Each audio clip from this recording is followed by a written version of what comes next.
అనారోగ్యంతో బాధపడుతున్న auto driver రాజు వాజ్పేయిని పరామర్శించిన పొన్నం యువసేన కాంగ్రెస్ నేత తంగెలపల్లి రమేష్.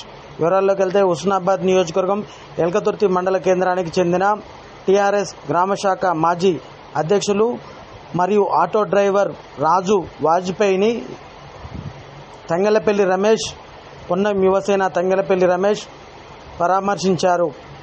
గత కొంతకాలంగా అనారోగ్యం కారణంతో బాధపడుతున్న రాజుని పరామర్శించి పండ్లు మరియు 50 కిలోల బియ్యం ఆర్థిక సాయం కింద తంగెలపల్లి రమేష్ అందజేయడం జరిగింది. ఈ కార్యక్రమంలో కాంగ్రెస్ పార్టీ నాయకులు, కార్యకర్తలు తదితరులు పాల్గొన్నారు.